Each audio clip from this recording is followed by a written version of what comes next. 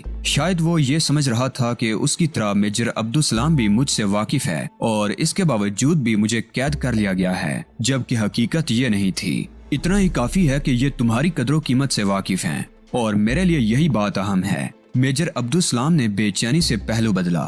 شاید وہ جلد از جلد ہمارے بارے میں جان لینا چاہتا تھا۔ تو یہ تم تھے جس کی وجہ سے ہمیں ناکامی کا منہ دیکھنا پڑا، جیکب ہیسنر نے زہریلے لہجے میں کہا۔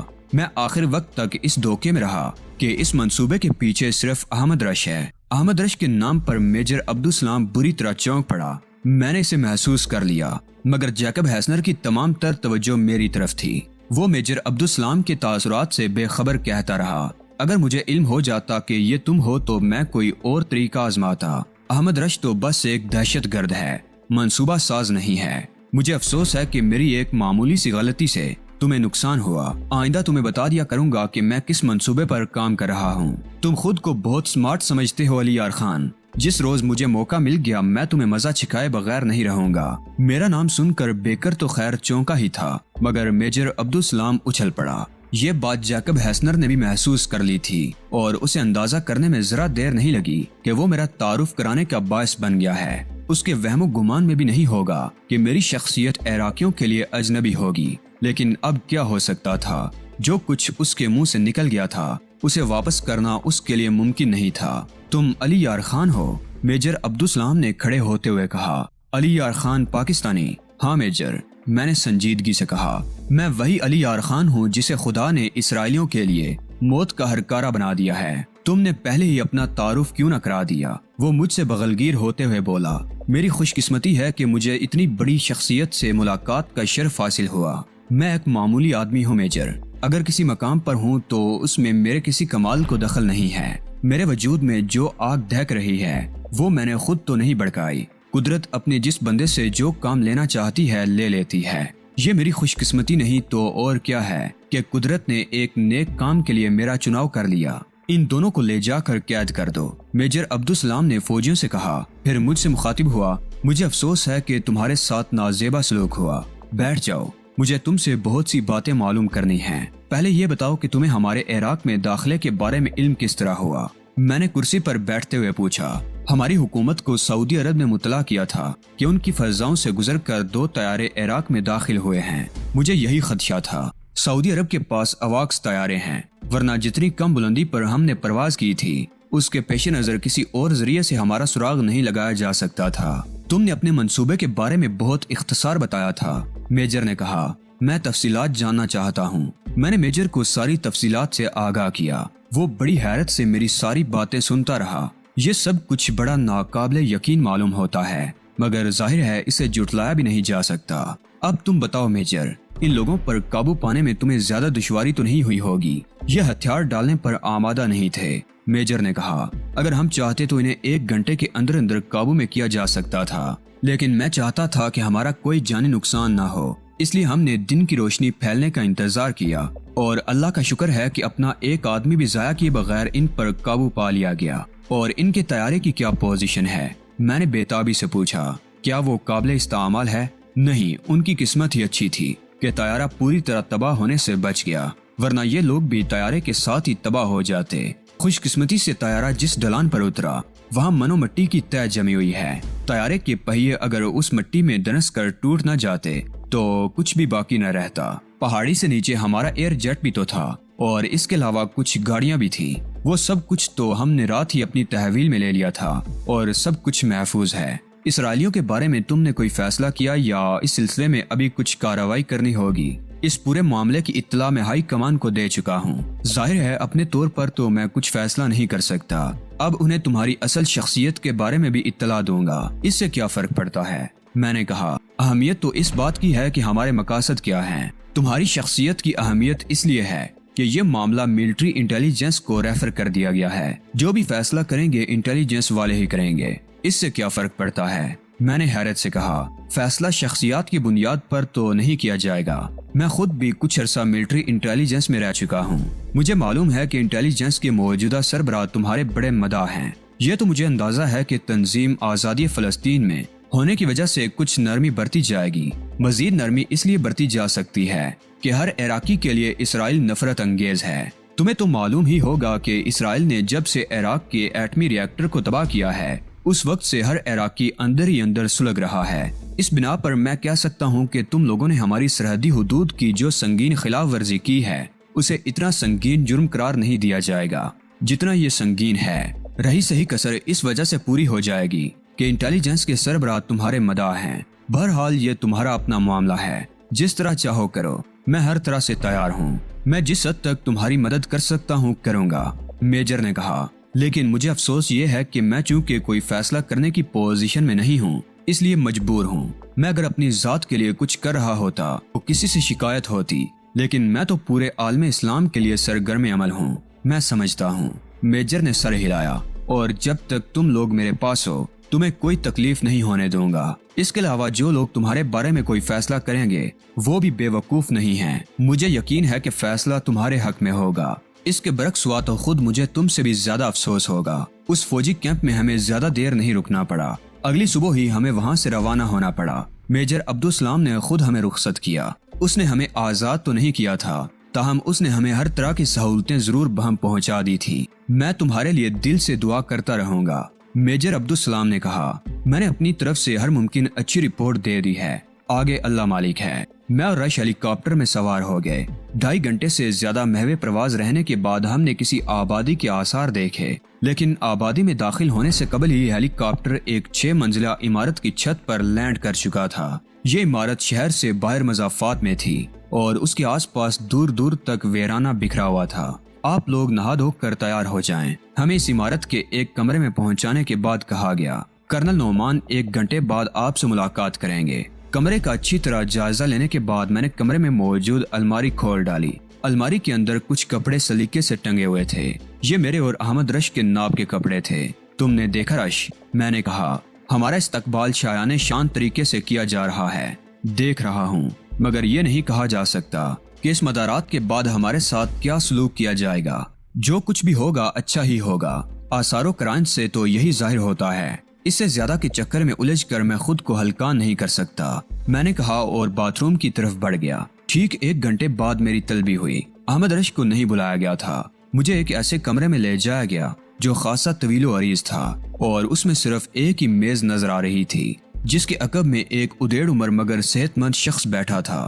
مجھے کمرے تک لانے والا باہر ہی رہ گیا تھا اور اب کمرے میں صرف میں اور وہ تھے۔ میز کے عقب میں موجود شخص مجھے دیکھ کر اپنی کرسی سے اٹھ کھڑا ہوا۔ تشریف رکھیے علی صاحب، اس نے مجھ سے مصافحہ کرتے ہوئے فصیح عربی میں کہا۔ آپ سے مل کر بہت خوشی ہوئی۔ شکریہ، میں نے بیٹھتے ہوئے کہا۔ غالباً آپ کرنل نعمان ہیں؟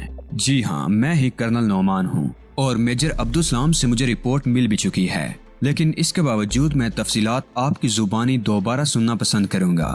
مجھے معلوم تھا کہ یہ ہوگا، اس لیے میں پوری طرح تیار تھا۔ میں نے بلا کم و کاست اسے اپنے مشن کی تمام جزیات سے آگاہ کر دیا۔ آپ کو چاہیے تھا کہ آپ عراقی حکومت کو اعتماد میں لے لیتے، کرنل نعمان نے کہا۔ آپ نے بلا وجہ ہماری سرحدوں میں گھسنے کا خطرہ کیوں مول لیا؟ ہماری حکومت آپ سے تعاون ضرور کرتی۔ یہ ممکن نہیں تھا کرنل، میں نے سنجیدگی سے جواب دیا۔